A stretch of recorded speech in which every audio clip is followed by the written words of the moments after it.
Kiki Lidiani dengan NIM 141190004. Di sini saya mau menjelaskan pengertian dari leasing. Nah, leasing adalah sewa menyewa, dan menurut surat keputusan Menteri Keuangan, Menteri Perdagangan, dan Menteri Perindustrian menyatakan leasing ialah setiap kegiatan pembiayaan yang dilakukan oleh perusahaan dalam bentuk penyediaan barang-barang modal dalam jangka waktu tertentu berdasarkan pembayarannya secara berkala, yang disertai dengan hak pilih bagi perusahaan tersebut untuk membeli barang-barang tersebut atau memperpanjang jangka waktu leasing berdasarkan nilai sisa yang telah disepakati bersama. Nah, ada juga pihak-pihak yang terlibat di dalam leasing ini, ada lessor, ada lessee, ada supplier, dan ada bank. Ada juga penggolongan perusahaan sewa guna usaha, itu ada independent leasing company, captive lessor, dan financial service.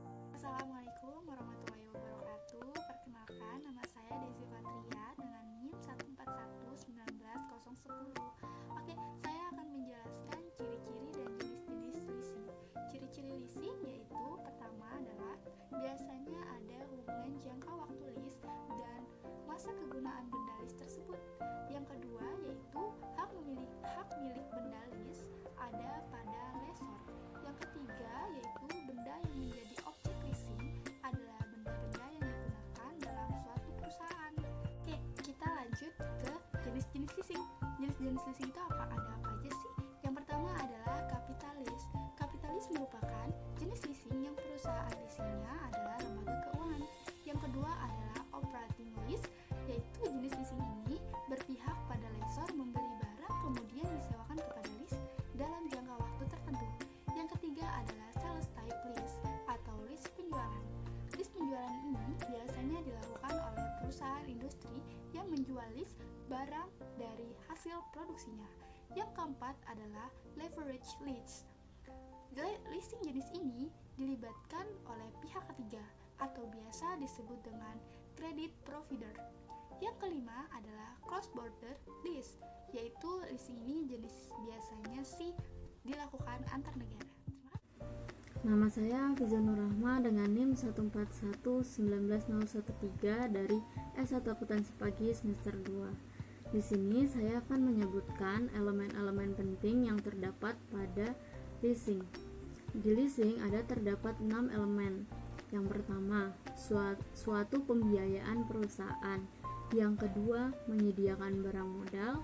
Yang ketiga, keterbatasan jangka waktu. Yang keempat, pembayaran secara berkala. Yang kelima, hak opsi untuk membeli barang. Yang keenam, nilai sisa atau residu. Di sini leasing udah jelas ya. Di sini suatu pembiayaan perusahaan yaitu untuk memudahkan perusahaan-perusahaan di luar sana untuk memulai usaha baru.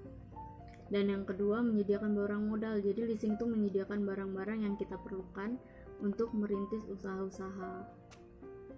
Assalamualaikum warahmatullahi wabarakatuh. Nama saya Raihana Afia Menzano dari S1 Akuntansi Pagi semester 2, NIM 141190029. Di sini saya akan melanjutkan pembahasan dari Vivi. Yang keempat yaitu dasar hukum leasing. Surat Keputusan 3 Menteri tahun 1974 mengenai leasing adalah peraturan pertama yang khusus dikeluarkan untuk itu. Surat keputusan itu dan lain-lain peraturan yang dikeluarkan untuk mengatur perihal perjanjian dan kegiatan leasing di Indonesia, terutama bersifat administratif dan obligatori atau bersifat memaksa. Ada dua, yaitu umum dan khusus. Maka untuk pembuatan perjanjian leasing yang harus mengatur hak dan kewajiban hubungan hukum antara pihak-pihak yang bersangkutan. Selain itu, dari peraturan-peraturan pedoman, kita harus berpegang pada asas-asas dan ketentuan hukum yang terdapat dalam undang-undang negara kita. Selanjutnya akan dijelaskan oleh Alifah. Saya Alifah akan melanjutkan materi yang kelima mengenai tata cara dalam leasing. 1. Lessee bebas memilih dan menentukan produk yang mereka butuhkan. 2. Formulir yang telah diisi oleh lessee akan diserahkan kepada leaser. 3. Leaser mengevaluasi kelayakan kredit dan memutuskan untuk memberikan fasilitas leasing. 4. Pada saat yang bersamaan, lessee dapat menandatangani kontrak asuransi terhadap leasing. 5. Supplier mengirimkan peralatan kepada lessee. 6. Lessee menandatangani tanda terima 7. Supplier menyerahkan tanda terima kepada leaser. 8. Leaser membayar harga leasing sesuai dengan yang ada di surat tanda terima kepada supplier. 9. Leasing membayar sewa leasing secara periodik sesuai dengan jadwal yang telah diberikan. Perjanjian antara leaser dan leasing ini disebut dengan leasing agreement, yaitu memuat kontrak kerja bersyarat antara dua pihak.